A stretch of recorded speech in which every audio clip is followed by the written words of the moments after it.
ఈరోజు సారదీస్లో ఉన్న సంఘం గురించి తెలుసుకుందాం. ప్రకటన 3వ అధ్యాయము 1 నుండి 6 వచనాలు చదువుదాం. సారదీస్లో ఉన్న సంఘపు దూతకు ఈలాగు వ్రాయము. 7 నక్షత్రములను దేవుని 7 ఆత్మలను గలవాడు చెప్పు సంగతులు ఏవనగా, నీ క్రియలను నేను ఎరుగుదును. ఏమనగా, జీవించుచున్నావన్న పేరు మాత్రమున్నది, కానీ నీవు మృతుడవే. నీ క్రియలు నా దేవుని ఎదుట సంపూర్ణమైనవిగా నాకు కనబడలేదు. కనుక జాగరూకుడువై చావనయ్యున్న మిగిలిన వాటిని బలపరచుము. నీవేలాగు ఉపదేశం పొందితివో, ఏలాగు వింటివో జ్ఞాపకం చేసుకొని దానిని గైకొనుచు మారు మనస్సు పొందుము. నీవు జాగరూకుడువై ఉండని ఎడల నేను దొంగవలె వచ్చెదను. ఏ గడియన నీ మీదికి వచ్చెదనో నీకు తెలియనే తెలియదు. అయితే తమ వస్త్రములను అపవిత్రపరచుకొనని కొందరు సారదీస్లో నీ యొద్ద ఉన్నారు. వారు అర్హులు కనుక తెల్లని వస్త్రములను ధరించుకొని నాతో కూడా సంచరించెదరు. జయించువాడు అలాగున తెల్లని వస్త్రములు ధరించుకొనెను. జీవగ్రంథములో నుండి అతని పేరు ఎంత మాత్రమును తుడుపు పెట్టక నా తండ్రి ఎదుటను ఆయన దూతల ఎదుటను అతని పేరు ఒప్పుకొందును. సంఘములతో ఆత్మ చెప్పుచున్న మాట చెవిగలవాడు వినుగాక. ఇప్పుడు సారదీస్ అనే పేరు అర్థం ఏంటంటే తప్పించుకొనుట, ఎస్కేపింగ్.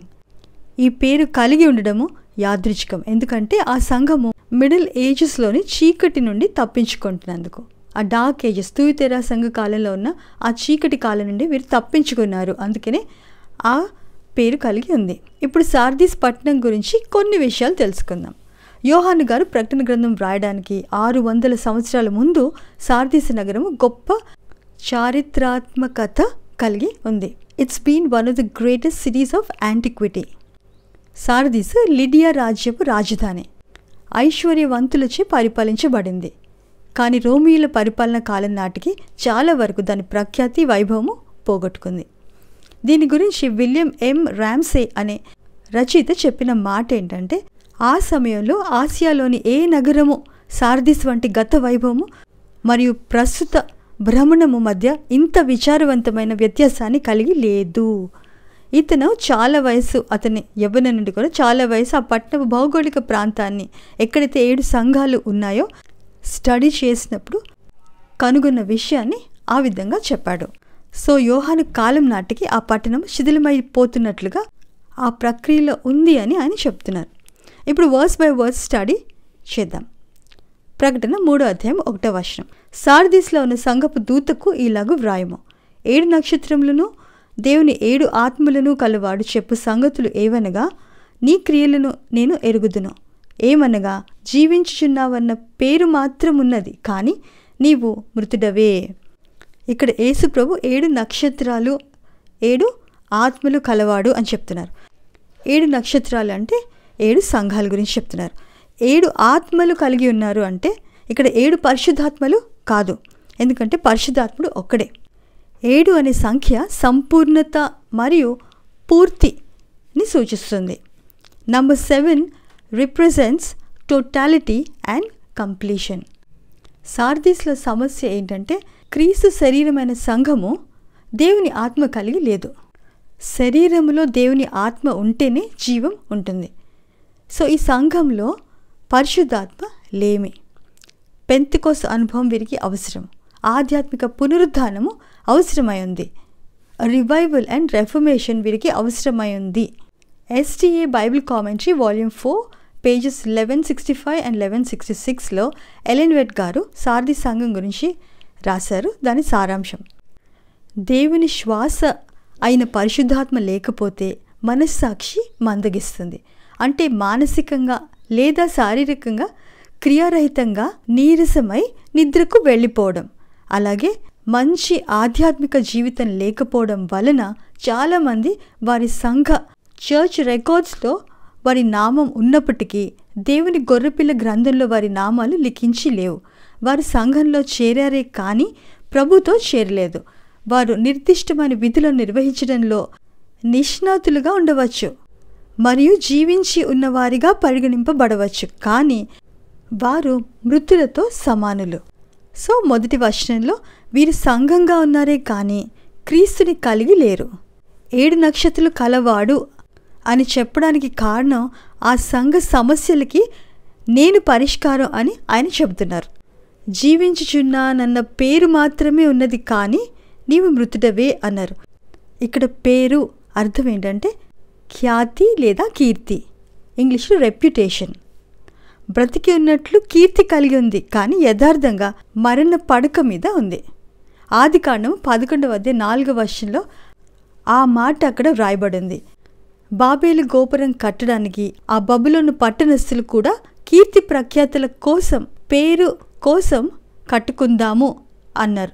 సో ఈ పట్టణంలోని సంఘం సార్దీస్లో ఉన్నందున ఆ పేరు ప్రఖ్యాతుల కోసం జీవిస్తుంది, అంతేకాని యథార్థంగా దేవుని బాటలో కొనసాగట్లేదు, మృత్యు మార్గంలో పయనిస్తుందని అర్థం.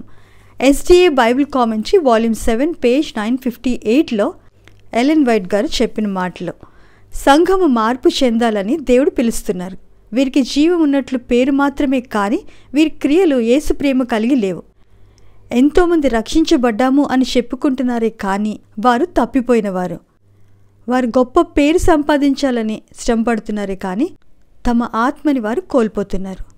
ఎవరైనా విజయవంతమైన సువార్థికుడుగా లేదా ప్రతిభావంతులైన బోధకుడిగా లేదా ప్రార్థన చేసే వ్యక్తిగా లేదా విశ్వాసం ఉన్న వ్యక్తిగా లేదా ప్రత్యేక భక్తి ఉన్న వ్యక్తిగా ఖ్యాతిని కలిగి ఉంటే దేవుడు పరీక్షలు అనుమతించినప్పుడు ఆ వ్యక్తుల విశ్వాసం యొక్క ఓడ ధ్వంసం అయ్యే అవకాశం ఉంది. తరచుగా అతని గొప్ప ప్రయత్నము కీర్తిని నిలబెట్టుకోవడానికే ఉంటుంది అన్నారు. ఇంకా testimonies for the church volume 5 page 172లో ఇలా చెప్పారు, చాలా వరకు సేవకులు సంఘ సభ్యులను పెంచుకోవాలనే కోరికతో క్రైస్తవ్యపు వ్యతిరేక అలవాట్లు, అభ్యాసాలకు వ్యతిరేకంగా వారు నమ్మకమైన మరియు విశ్వసనీయమైన సాక్ష్యము ఇవ్వరు. బైబిల్ సత్యాలను అంగీకరించిన వారు లోకస్తులుగా జీవిస్తే సురక్షితంగా ఉండలేరు అని బోధించడం లేదు. లోకస్తులుగా జీవిస్తున్న వారికి సాతాను సంతతి వలె ప్రవర్తించవద్దు అని వారికి బోధించడం లేదు. మార్పు తెచ్చుకోమని వారికి హెచ్చరిక చేయట్లేదు. ఎంతమంది క్రీస్తుతో ఐక్యం అవ్వకుండానే సంఘంలో చేరుతున్నారు. పేరుకి బాప్తిజం తీసుకున్నారే, కానీ నిజమైన పరివర్తన లేదు. సంఘం పెరిగితే చాలు, టైట్స్ వస్తే చాలు, డబ్బు డబ్బు డబ్బు. బోధకులు డబ్బు సంపాదనలో పడి యథార్థమైన సువార్త ప్రకటించట్లేదు. సంఘం మరణావస్థలో ఉండడానికి కారణం టైట్స్ మీద వీరు పెట్టే ఫోకస్. అదే ఫోకస్ ఆత్మలకి జ్ఞానం బోధించడంలో లేదు. వారి కన్వర్షన్, వారి మారు మనసు పొందడానికి ప్రయత్నాలు చేయడం లేదు. నిత్య సువార్త బోధించడం లేదు. ప్రొటెస్టెంట్ రిఫార్మర్స్ అంటే సంస్కర్తలు తుయతెర సంఘంలోకి వెలుగు తీసుకువచ్చారు, కానీ ప్రొటెస్టెంటిజం అంటే నిరసనవాదము క్షయం అవ్వడం మొదలైంది. మొదట్లో సిద్ధాంతాల స్వచ్ఛత పాటించారు, బోధించారు కూడా, సజీవంగా ఉండింది. కానీ కాలక్రమేణా పరిశుద్ధతను కోల్పోయారు. మత సంక్షేపాలు నిరసనవాదంలో మొదలయ్యాయి. సార్దీసు సంఘము సంస్కరణము పూర్తి చేయలేదు. దేవుడిచ్చే వెలుగుని ప్రక్కన పెట్టి క్రీడ్స్ శిలాఫలకం వారి మతం అయింది. వారు నిశ్చలంగా మారారు, అంటే చలనం లేని వారిలాగా మారారు. శామ్యూయల్ హెచ్ టర్నర్ అనే వ్యక్తి ఇలా చెప్పారు, సంస్కర్తలు బాగానే మొదలయ్యారు, కానీ చాలామంది దేవుని కొరకు వేరుపడిన వారుగా క్రియలు చేయలేదు. They were not consecrated workers. నామ మాత్రమే సంస్కర్తలు. దేవుని ఎదుట వారి క్రియలు అసంపూర్ణంగా ఉన్నాయి. క్రమేణా నిరసనవాదం దిగజారిపోయింది. జీవం లేని ఫార్మలిజం ఎప్పటి వరకు అంటే జాన్ వెస్లీ వచ్చే వరకు. అప్పటి వరకు వారు త్రాగుబోతులుగాను క్రింద వర్గపు వారుగాను బతికారు. వెస్లీ, విట్ఫీల్డ్, ప్యూరిటన్స్, పైటస్ ఆ త్రాగుబోతు లిబర్టైన్స్ జీవన విధానాన్ని నిరసిస్తూ పరిశుద్ధాత్మ ఊట ద్వారా బోధించగా ఆధునిక పునరుజ్జీవనం తెచ్చారు. They brought modern revival. వీరి పరిచర్య మనకి ఫిలడెల్ఫియాలో కనిపిస్తుంది. అనేక రచయితలు ఈ సంఘకాలం గురించి రాశారు. D Neal history of the Puritans volume 1 page 261లో ఇలా చెప్పారు, లూథర్ మరియు కాల్వినిస్ దేవుడు అదనపు వెలుగు ఇస్తున్నా అంగీకరించకుండా కేవలం లూథరు, కాల్విన్ చెప్పిన బోధల దగ్గరే ఆగిపోయారు. Protestantism became self satisfied, it became stagnant. ఇంకొక quotation, story of redemption page 352 to 355లో ఎలెన్ వైట్ గారి చెప్పిన సారాంశం. ఇది సుదీర్ఘమైన మెసేజ్, కానీ నేను క్లుప్తం చేసి చెప్తాను. గొప్ప దైవజనుడైన లూథర్తో నిరసనవాదం ఆగలేదు. చాలామంది లూథర్తో నిరసనవాదం ఆగిపోయిందని అనుకుంటారు, కానీ అది పరిశీలన కాలం ముగింపు వరకు కొనసాగాలి. Reformation has to be continued until the close of this world's history. Luther గారికి ఇవ్వబడిన వెలుగు మాత్రము ఆయన ప్రకాశాన్నిచ్చారు. ఆ కాలం నుండి ఇప్పటి వరకు దేవుడు క్రొత్త వెలుగు అందిస్తూనే ఉన్నారు. లూథర్ మరియు అతని తోటి సేవకులు దేవుని కొరకు గొప్ప సేవ చేసినవారు. వీరు రోమా సంఘంలోంచి బయటకు వచ్చినవారు, అంటే తుయతెర సంఘంలోంచి. వీరు ప్రపంచానికి బైబిల్స్ అందించారే కానీ అనేక ప్రత్యేక సత్యాలు కనుగొనడంలో విఫలం అయ్యారు. అలాగే కొన్ని ఆచారాలు కూడా వదులుకోలేదు. ఉదాహరణకి ఆదివారం పాటించడము, పేపల్ క్రిస్టియన్ డాక్ట్రిన్స్ని, వాళ్ళ ఫెస్టివల్స్ని వదులుకోలేదు. క్రిస్మస్, ఈస్టర్, లెంట్ ఇవన్నీ కూడా పేపల్ ఫెస్టివల్స్. అవి దేవుని నుండి కాకపోయినా వాటిని పాటించారు. ఆదివారాన్ని అంగీకరించి పాటించారు. ఈ మాలిన్యాల్ని అంటుకోకుండా ఉన్న వారు వ్యతిరేకం ప్రకటించారు. కానీ చాలా మెజారిటీ ఏసుకాలపు నాటి యూదులు లాగా లేదా పోపుల కాలంలో ఉన్న లూథరన్స్ లాగా వారి మతస్థాపకులు చెప్పింది పాటించారు, అలాగే జీవించారు. కాబట్టి క్రైస్తవ్యం దిగజారిపోయింది. మూఢనమ్మకాలు చోటు చేసుకున్నాయి. తప్పుడు సిద్ధాంతాలను పారద్రోలే దేవుని వెలుగు వారి మీద ప్రకాశింపనివ్వలేదు. తుయతైర కాలంలో మొదలైన సంస్కరణ సార్దీస్కి వచ్చినప్పటికీ సన్నగిల్లిపోయింది. గర్వము, విచ్చలవిడితనము, మతం అనే ముసుగులో తాండవించింది. వీటితో స్నేహం చేసి సంఘం కలుషితమైంది. హింస ద్వారా సత్యాన్ని నాశనం చేయాలనే సాతాను ప్రయత్నం విఫలమైంది. సో రాజీబడ్డం వలన గొప్ప భ్రష్టత్వం ఎలా రోమా సంఘంలో తీసుకొచ్చాడో సాతానుడు, క్రైస్తవులను పోపులతో రోమా సంఘంతో ఏకీభవించేలాగా చేశాడు సాతానుడు. Many falls interpretations of the Bible came in to existence. అనేక తప్పుడు తర్జుమాలు చేసి బైబిల్స్ని క్రైస్తవులకు అందించారు. క్రీస్తు సుబోధ సిద్ధాంతాలను తప్పుడు వివరణతో కలుషితం చేశారు. స్వచ్ఛమైన ఒకప్పుడు అందించిన విశ్వాసం బదులుగా సాంప్రదాయాలను సమర్థించే సిద్ధాంతాలను సంఘంలో చేరాయి. మనుష్య కుమారుని ప్రత్యక్షత కాలము గురించిన జ్ఞానము, వారి పరిస్థితి, వారి ప్రమాదము గురించి పూర్తిగా అపస్మారక స్థితి వారిది అన్నారు. ఇంకో quotation, great controversy, pages 309 and 310లో ఎలెన్ వైట్ గారు. సారాంశం: సార్దీస్ సంఘకాలాన్ని the great advent awakening by the Millerites అని చెప్పారు. గొప్ప ఆగమనము మరియు మేలుకొలుపుకి ముందు కాలం ఈ సార్దీస్ సంఘం. అంటే దీని తర్వాత చదవబోయే ఫిలదెల్ఫియా సంఘకాలంలో ఆ గొప్ప మేలుకొలుపు జరిగింది. ఎఫెస్సులోని సమస్య సార్దీస్లో కూడా ఉండింది.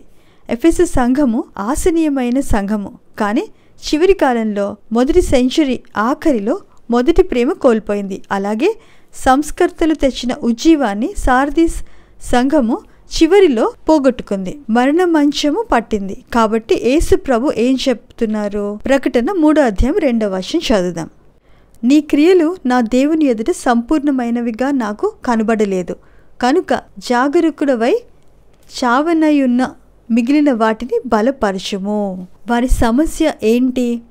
వారి క్రియలు దేవుని ఎదుట అసంపూర్ణంగా ఉన్నాయి. అంటే ఏంటి? సంఘము విశ్వాసము కలిగి ఉంది, కానీ తగిన క్రియలు లేవు. మాటలే కానీ చేతలు లేవు. క్రీస్తు నీతి కలిగి ఉన్నాము అని ప్రకటిస్తున్నారు, కానీ నీతి కార్యాలు చేయట్లేదు. అందుకే మైకన్లో ఉన్నారు అనేక పాస్టర్స్ మద్యం సేవించిన మత్తులో ఉన్నారు అని శామ్యూల్ హెచ్ టర్నర్ ఆయన కొటేషన్లో చెప్పారు. యాకోబు 2:17 అలాగే విశ్వాసము క్రియలు లేనిదైతే అది ఒంటిగా ఉండి మృతమైనది అగును. ఒక విషయం, లూథర్ గారికి యాకోబు గ్రంథం పట్ల చెడు స్వభావం ఉండింది. హీ హ్యాడ్ హ bad attitude towards the book of James. క్రొత్త నిబంధనలో 2 గ్రంథాలు ఆయన కామెంటరీ వ్రాయలేదు. ప్రకటన గ్రంథము, మరొకటి యాకోబు గ్రంథము. ప్రకటన గ్రంథంలో మృగాలు, సంఖ్యలు, ఘటసర్పాలు తప్ప నాకు యేసు ప్రభు కనిపించట్లేదు అన్నారు ఆయన. యాకోబు గ్రంథాన్ని చొప్పగడ్డి గ్రంథము అన్నారు. ఎపిసిల్ ఆఫ్ స్ట్రా అని అన్నారు. ఎందుకంటే విశ్వాసంతో క్రియలు గురించి ఆ గ్రంథం మాట్లాడింది. పని చేసే విశ్వాసం గురించి ఆ గ్రంథం చెబుతుంది.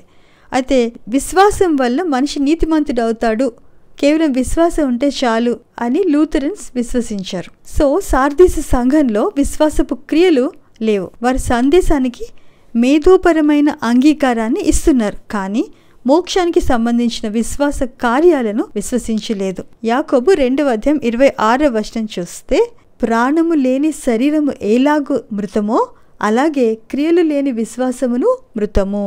ఇందులో క్రియలు మృతము అనే పదాలు ఉన్నాయి. అపోస్తలుడైన పౌలు గారు saved by grace through faith, విశ్వాసము ద్వారా కృపచే రక్షించబడ్డాము అని పౌలు గారు బోధించారు. మరి యాకోబు గారు విశ్వాసము మాత్రమే కాదు, క్రియలు కూడా చేయాలి అని చెప్పారు. విశ్వాసులము అని ప్రకటించు వారు పరిశుద్ధమైన జీవన శైలిని కలిగి ఉండాలని చెప్పారు. Dead faith does not produce good works. పరిశుద్ధ జీవితం జీవించకపోతే విశ్వాసము చచ్చినట్లే. 2వ వచనంలో జాగరూకుడవై బీ వాచ్ఫుల్ అంటున్నారు. ఈ పదం ప్రకటన గ్రంథంలోనే కాక సువార్తలలో కూడా వ్రాయబడి ఉంది. ఇది విశ్వాసులకే కాని లోకస్తులకు కాదు. సార్దీసు పట్టణము నిటారమైన కొండపై నిర్మించబడింది. ఆ పట్టణ నివాసులు ఇది జయింపశక్యం కాని కోట అని విశ్వసించారు. కానీ యాక్చువల్గా చూస్తే 2 సార్లు ఆ పట్టణం అధిగమించబడింది. మొదటిసారి పర్షియుడైన కోరేషు రాజు 549 BCలో దాన్ని జయించారు. రెండవసారి యాంటియోకస్ 218 BCలో జయించారు. అందరు నిద్రిస్తుండగా రాత్రివేళ ఆ పట్టణం కావలి కాయనందున నిటారుగా ఉన్న కట్టడని చెక్కేయగా ఆ పట్టణం కూలిపోయింది. కావలి కాయాలనే ఆలోచనే వీరికి లేదు. కావలి కాయడ అవసరం లేదు అనుకున్నారు. పట్టణం కట్టిన విధానాన్ని బట్టి కాపలా కాయడ అవసరం లేదనుకున్నారు. ఇప్పుడు ప్రకటన 3:3 చదువుదాం. నీవేలాగూ ఉపదేశం పొందితివో, ఏలాగూ వింటివో జ్ఞాపకం చేసుకొని దానిని గైకొనుచు మారు మనసు పొందుము.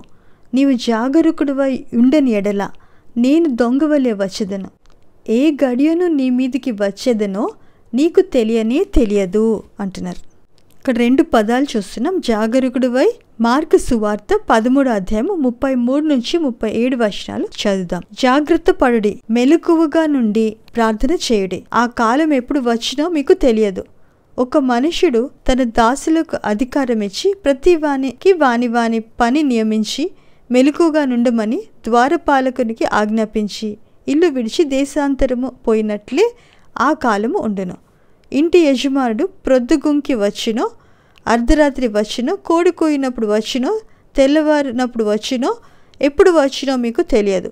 ఆయన అకస్మాత్తుగా వచ్చి మీరు నిద్రపోవచ్చుండుట చూచినేమో, కనుక మీరు మెలకువగా ఉండుడి. నేను మీతో చెప్పుచున్నది అందరితోనూ చెప్పుచున్నాను, మెలకువగా ఉండు అనెను. క్రీస్తు 2వ రాకడ గురించా? వేచియుండుడి అంటే ఆధ్యాత్మిక చురుకుదనం కలిగి ఉండడం. దొంగ వలె వస్తాను అంటే యేసు ప్రభు దొంగ అని కాదు, యాజ్ అ సర్ప్రైజ్, ఊహించినప్పుడు జరిగే ఆశ్చర్య కార్యంలాగా అని అర్థం. ఇంకో మాటలో చెప్పాలంటే పరిశీలన సమయము ఆశ్చర్యకరమైన సమయంలా ముగిస్తుందని దీని అర్థం. Probation will be closed as a surprising event. మనం ఊహించినప్పుడు, తెలియనప్పుడు మన ప్రవర్తన పరిశీలన కాలము ముగిస్తుంది అని చెప్తున్నారు. మత్తయి 24:37-39 చదువుదాం. మత్తయి 24:37-39. నోవాహు దినములు ఎలాగుండెనో మనుష్య కుమారుని రాకడయును అలాగే ఉండెను. జల ప్రళయమునకు ముందటి దినములలో నోవాహు ఓడలోనికి వెళ్ళిన దినము వరకు వారు తినుచు త్రాగుచు పెండ్లి చేసుకొనుచు పెండ్లికిచ్చుచూ ఉండిరి.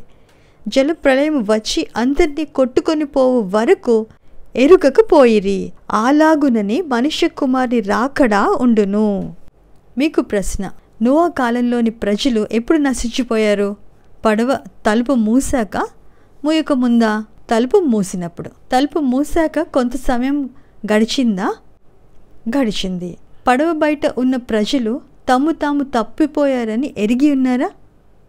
లేదు. ఎప్పుడు వారు తప్పిపోయారని తెలుసుకున్నారు? వాన కురడం మొదలైనప్పుడు.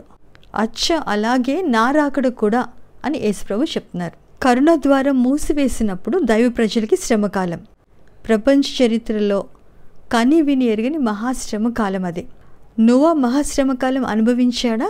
పడవలోకి వెళ్ళి ద్వారం మూసేశాక 1 రోజు గడిచింది, వాన కురవలేదు. 2వ రోజు గడిచింది, వాన కురవలేదు. 3వ రోజు వాన లేదు. 4 లేదు, 6న లేదు, 7వ రోజున వాన పడింది. వాన వచ్చే వరకు కూడా నోవాకి శ్రమకాలము. పేట్రియాక్స్ అండ్ ప్రాఫిట్స్లో ఎలెన్ వైట్ గారి సారాంశం. వారు నోవాని వెక్కిరించారు, మరింత హింసాత్మకంగా మారారు. బయటున్న వారికి విజయము, పడవలోని వారికి అది విశ్వాస పరీక్ష. కానీ 7 రోజుల తర్వాత ప్రపంచానికి అంతటికి వారి కృపకాలం ముగిసిందని, కానీ అప్పటికే ఆలస్యం అయిందని, రక్షణ పొందలేరని తెలుసుకున్నారు. క్లోజ్ ఆఫ్ ప్రొబేషన్ గురించి ఉదాహరణ. యెరూషలేము వినాశనానికి ముందు యూదా జాతికి ప్రవర్తన పరిశీలన కాలం ముగిసిందా? స్టెఫాన్ మరణంతో 34వ ఏడీలో యూదుల జాతికి అంతటికి కూడా ప్రొబేషన్ ముగిసింది. 70 ఏడీలో యెరూషలేము నాశనమైంది. సో వినాశనానికి ముందు పరిశీలన కాలము, కృపాకాలము ముగిస్తుంది. సొదోము గొమొర్రా ప్రజలకి ద్వారం మూయబడిందా? లోతు ఇంటిని పురుషులు చుట్టుముట్టి లోతుని హింసింప ప్రయత్నింపగా దేవదూతులు కలుగు చేసుకొని లోతుని లోనికి లాగి తలుపు మూసినప్పుడు ఆ బయట ఉన్న ఆ సొదోము ప్రజలకి ద్వారం మూసివేయబడింది. వారి ప్రొబేషన్ కాలం ముగిసింది, ద్వారం మూసివేయబడింది. సో అలాగే పాత నిబంధనలో యెరూషలేము వినాశనానికి ముందు ప్రవర్తన పరిశీలన కాలం ముగిసిందా? ఖచ్చితంగా ముగిసింది. యెహెజ్కేలు గ్రంథం 8వ అధ్యాయంలో 9వ వచనంలో ముద్రించబడిన వారు తప్ప మిగతా వారు నశించిపోయారు. ఆ నశించిపోయిన వారి ప్రవర్తన పరిశీలన కాలం ముగిసిందనే వారికి ఆ విషయం తెలియలేదు. అంతిమ కాలంలో కూడా దేవుడు తీర్పు ప్రకటిస్తారు. ప్రకటన 22వ అధ్యాయము 10-11 వచనాలు. మరియు అతడు నాతో ఈలాగు చెప్పాను, ఈ గ్రంథమందున్న ప్రవచన వాక్యములకు ముద్ర వేయ వలదు, కాలము సమీపమై ఉన్నది. అన్యాయము చేయువాడు ఇంకను అన్యాయమే చేయనిమో, అపవిత్రుడైన వాడు ఇంకను అపవిత్రుడుగానే ఉండనిమో, నీతిమంతుడు ఇంకను నీతిమంతుడుగానే ఉండనిమో, పరిశుద్ధుడు ఇంకను పరిశుద్ధుడుగానే ఉండనిమ్మో. సో ప్రొబేషన్ ఎప్పుడు ముగిస్తుందో ఎవ్వరికీ తెలియదు, దేవునికి తప్ప. కాబట్టి జాగరూకులై ఉండి మెలకువతో మన జీవితాన్ని సరిచేసుకుని ఏ రోజుకు ఆ రోజు ఊపిరినంత వరకు పరిశుద్ధంగా జీవించడానికి ప్రయాస పడాలి. ఇప్పుడు ప్రకటన 3వ అధ్యాయం 4వ వచనం చదువుదాం. అయితే తమ వస్త్రములను అపవిత్ర పరచుకొనని కొందరు సార్దీస్లో నీ యొద్ద ఉన్నారు.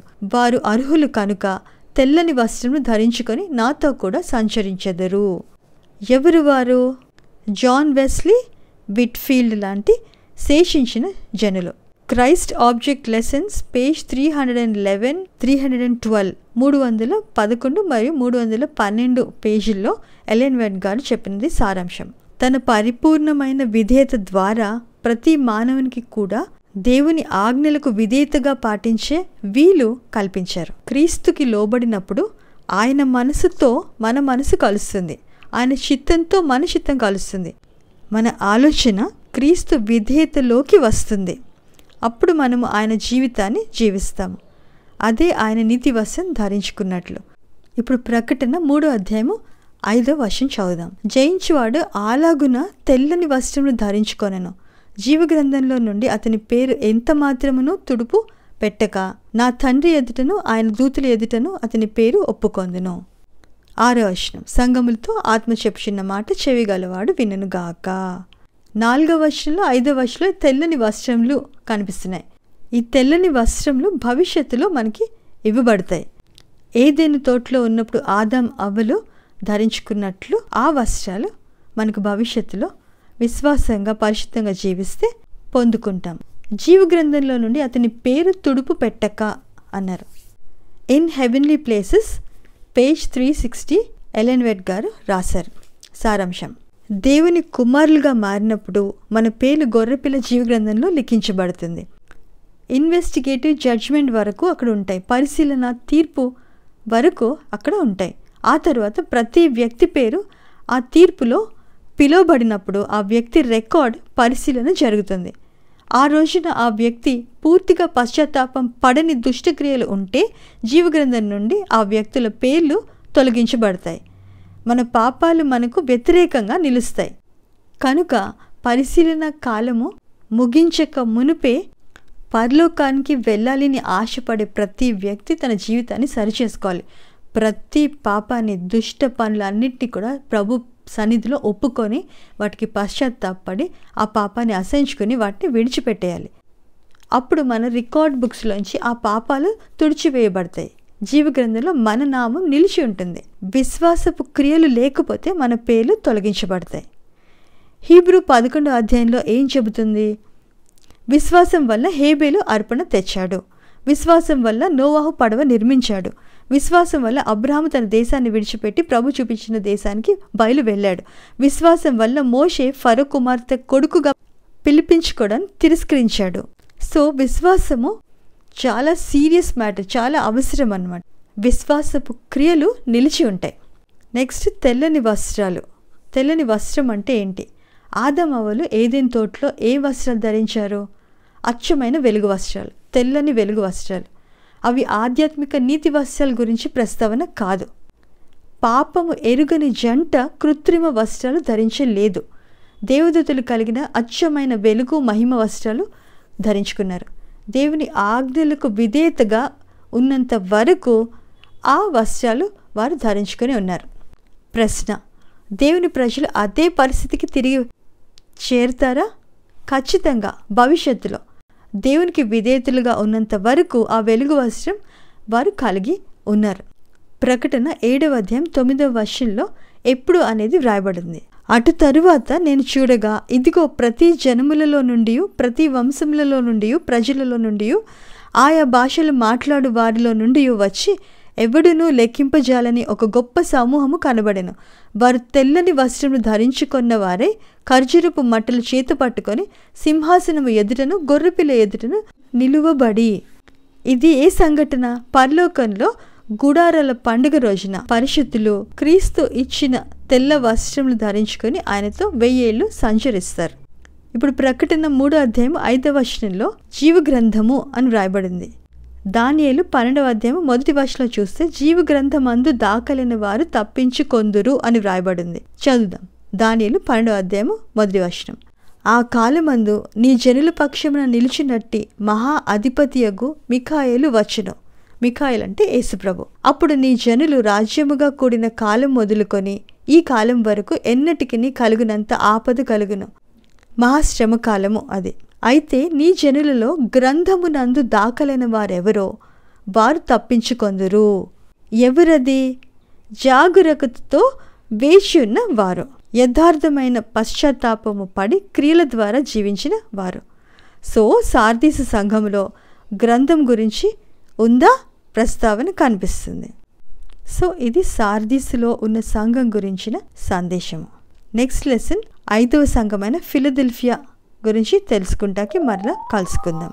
అంతవరకు మీరు జ్ఞానమందును ప్రాయమందును వర్ధిల్లుచు దేవుని అనుగ్రహమును ప్రజల ఆదరాభిమానులు పొందినట్లు కృప దేవుడు మీకు అనుగ్రహించునుగాక.